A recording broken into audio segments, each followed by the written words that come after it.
Davao City played host to the gathering of ASEAN's labor ministers at the Marco Polo Hotel. High on their agenda, the pursuit of regional integration through the promotion of worker migration and the protection of the rights.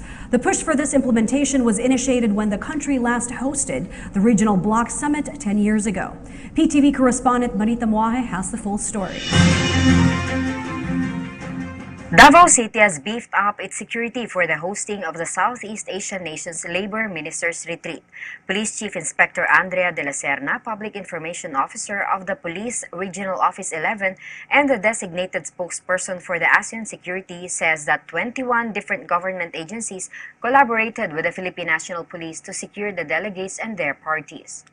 Say na nung launching po ng ASEAN chairmanship hanggang sa natapos po iyan, we have monitored at least 1,000 visitors and guests. And we are proud to say na wala po tayong naitala. Any significant incident or any bad that happened dito sa Davao City patungkol sa seguridad ng ating mga bisita. We are securing each and every one of them. The PNP alone has deployed more than 4,000 police officers in the city. The AFP has also deployed their own officers. The public was also asked to cooperate to make sure that everything goes out well. CCTV cameras were also installed around the city and its vicinities and are being monitored at the Multi-Agency Coordinating Center.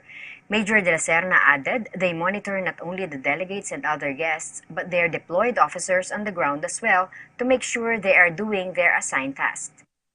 PNP with the other agencies prepared everything long before this ASEAN event.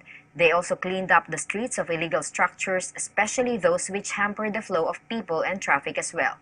It is very important for them to be able to secure everyone so it will reflect not only Davao but on the entire country as well. Meron tayong mga naririnig but there's no specific threat here in Davao City. And sabi ko nga, threat is always there. Imminent naman po talaga, yung danger, masasabi natin na nandyan po parate. But sabi nga po natin, we are prepared. We are prepared and yung improvement every day, every night during our critic session, tinitingnan po natin yan hanggang saan pa po yung mai-improve natin pagdating sa ating security. Gat maaari, hanggang sa kahuli-hulihang delegate po na umalis galing dito sa Davao City ay masecure natin na nakasakay po siya na maayos sa aeroplano at babalik po kung sa kanilang tahanan. Reporting from Davao for PTV News, Marita Muahe. SSS assures its pensioners and the public that the additional 1,000 peso benefit is ready for release as soon as the written order from Malacanang is received by the agency. SSS President and Chief Executive Officer Emmanuel Dook said SSS already made the necessary arrangements with the depository banks and has adjusted its IT system given the recomputed monthly pensions and is only awaiting for the signed order. In Malacanang, Deputy Executive Secretary Maynard Guevara said only the signature of President Rodrigo Duterte is being awaited for the release of the additional benefit for SSS pensioners. In Malacanang, presidential spokesperson Ernesto Abella extended the palace's condolences to the bereaved families of the Tanay road accident victims. Abella said LTFRB has been directed to ensure roadworthiness of passenger buses. On the Tanay tourist bus mishap, the palace expresses its condolences to the families of the victims who died in the fatal bus mishap in Tanay, Rizal. The Land Transportation Franchising and Regulatory Board has already been directed to ensure the roadworthiness of the buses and to remind public utility drivers to guarantee the safety of all their passengers. Passengers must safely arrive at their respective destinations. The Commission on Higher Education is likewise conducting the necessary investigation to determine if proper procedure were observed by school authorities. PTV, Telebisyon ng Bayan.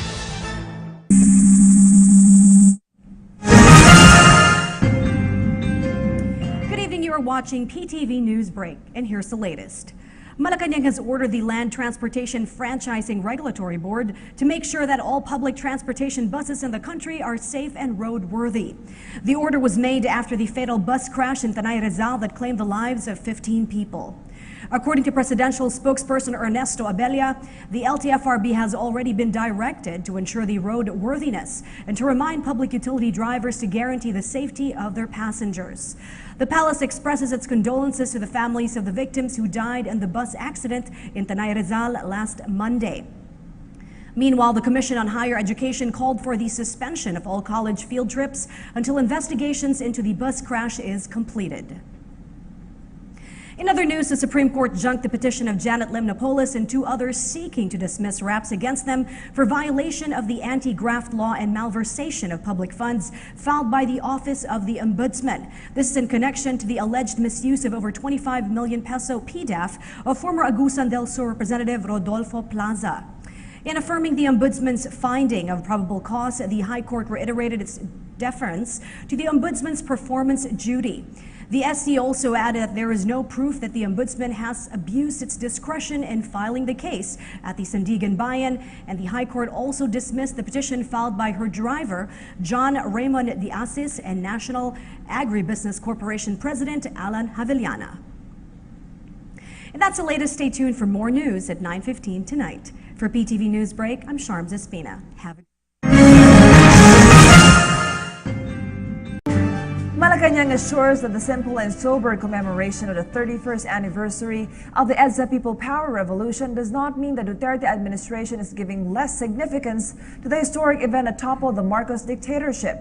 It said that in lieu of the pomp and fanfare that has accompanied past People Power commemorations, the government has instead lined up a program that is simple enough but indicative of this year's theme, a day of reflection. More of this report from Rocky Ignacio.